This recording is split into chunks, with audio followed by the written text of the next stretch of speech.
All right, my video today is going to teach you how to do your assignment, which is to make this flip book, the Superb Sentences flip book, okay?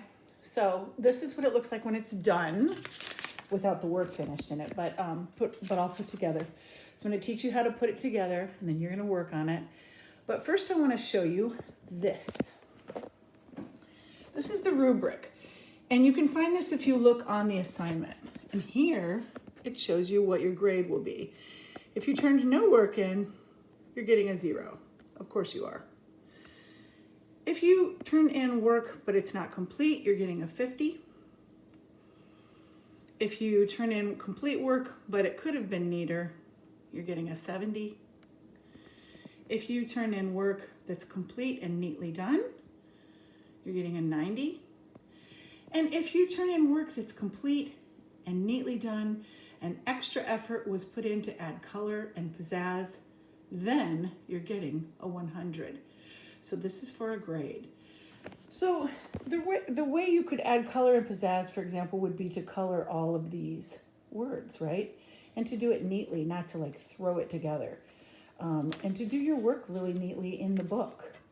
You could add some pictures or something like that. If you want to get a 100, you can do all that, okay? So I'm going to go step by step and teach you how to put this together. So this will be interesting. I'm doing this on my iPad, and some of the time I'm going to set it up on the counter like this so I can show you how to do things, okay? So the first thing is you're going to print everything. Here's everything printed. The funny thing about it being printed is that it prints weird. Like some things print upside down and some things print regular. So the first thing I would do is just lay it out on my counter or somewhere in my house so that the words are all facing the same direction for all the pages. That's going to really make it a lot easier to just find things. So I'm going to do that right now.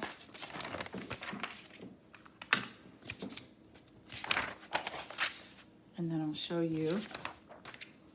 Okay, so I don't have this like in any order, but I just have it so that all the words are in the same direction, right? They're all at the bottom of the page. Okay, now here is the order we're gonna put things together. We're gonna use my example. So I'm gonna put my example over here. And we're gonna start with the bottom. So the bottom page is putting it all together. So first that's the one we're gonna grab. So find your putting it all together page. And you might have to pause my video in order to do this. But here's what we do. We get the putting it together page, putting it all together. We put that one down first, okay? Then the next one we look up. So the next one is coordinating conjunctions. So now I'm gonna find that one. Nope, nope.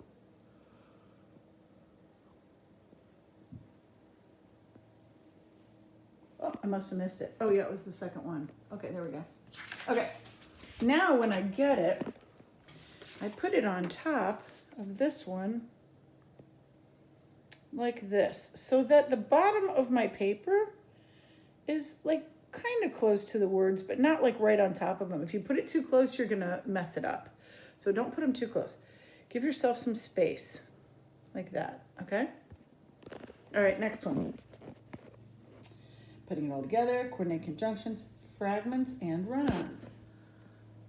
There it is. That one goes down next. Okay, so again, I'm gonna do the same thing with it. I'm gonna place it about like that, okay? Next one going up, types of sentences. Here's types of sentences. So I'm going to do the same thing, lay it down like that. You see how I'm keeping the sides like lined up, okay? Trying to keep it nice and straight. Take your time. You don't have that much else to do anyway. Okay. Next up is elements of a sentence. There it is. Okay. So it's going right there. See how they're all starting to line up? Okay. Next up, capitalization. Boom, there it is. Someone's trying to text me, but they're gonna have to wait. Now I'm putting capitalization down. Trying to keep these super neat. I wouldn't do this outside where it's windy or around a baby that's going to knock into it. Next up is nouns and verbs. There it is. Same thing. Laying it on neatly, keeping the sides lined up. Okay. And finally, superb sentences. And that one goes on, and it covers up that picture of the lady with her kids. But it could, a little bit of the picture could show. Like, see how I have a little bit showing? That's okay. All right, so now I have them all lined up. Now the tricky part comes. I'm going to show you how to put them all together and staple them. Okay, so I'm going to set my iPad up like this. And I'm picking them up. And what I'm doing is I'm trying to keep the sides like all lined up, okay? I'm trying to keep the sides lined up.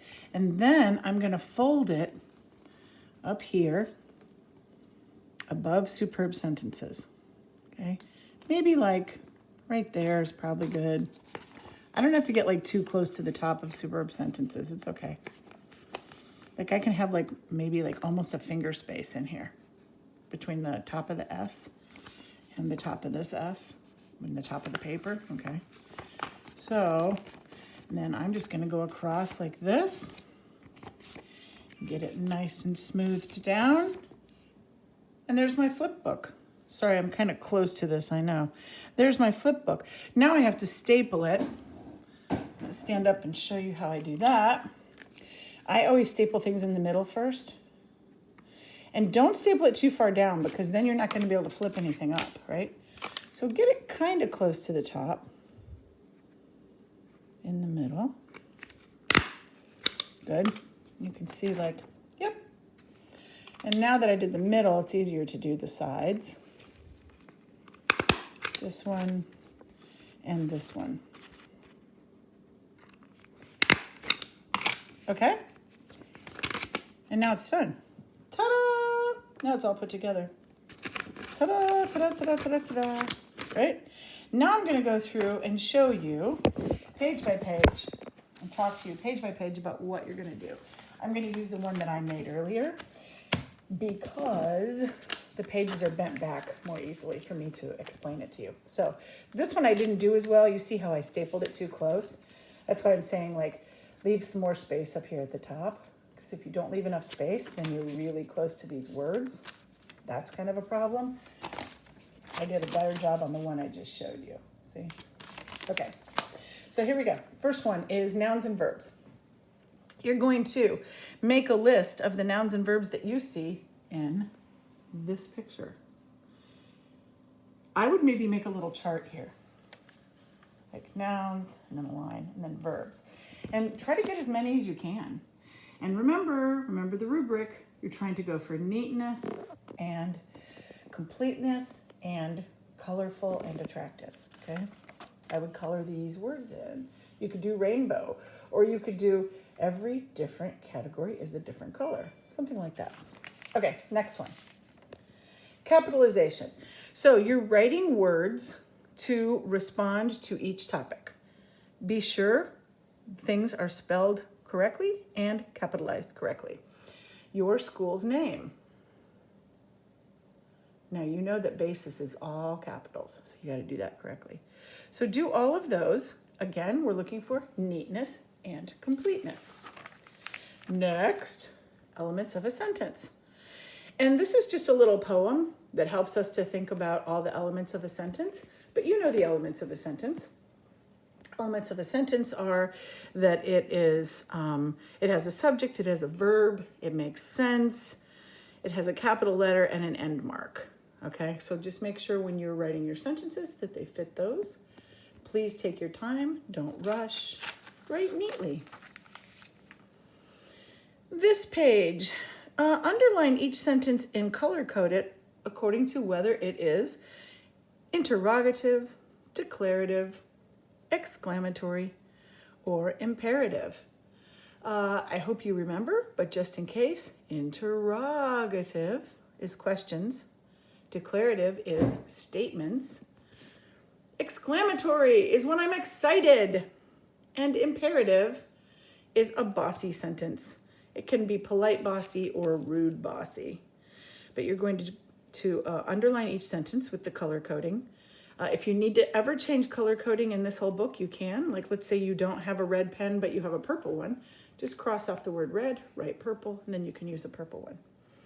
And then you're going to write one of each type of sentence about school buses, and please label the sentence so I know which kind you're writing. Fragments and run-ons. Here you're going to read this whole paragraph, and it is a mess of run-on and fragment sentences. Okay? Run-ons and fragments. You're going to highlight the run-on sentences in pink, the fragments in yellow, and the complete sentences in green. You can underline, you don't have to highlight, and you can change the colors if you need to. Just change the code so I know which colors you're doing. If you don't tell me, I don't know if you actually know the difference. And coordinating conjunctions, we'll use a fanboy and a comma to rewrite the two sentences as one. And you're going to choose the best fanboy for each sentence. The dog was scratching the door. They put him outside. Would you use but there? The dog was scratching the door, but they put him outside? No, there's a much better choice. So use the best choice for each of these sentences. Neatness and completeness. And then here you're going to write at least 5 sentences and follow all those requirements. One of each type of sentence, interrogative, declarative, exclamatory, and imperative. Underline the sentence or somehow mark it to show me the color code so I know that you know the difference. One sentence needs to have a coordinating conjunction. No run-ons, no fragments. And in each sentence, circle a verb and circle a noun, box in a noun. It could be the subject, it doesn't have to be. Okay, I think that's a good enough explanation. Do your best work, please, and let's see how many 100s we can get. Bye.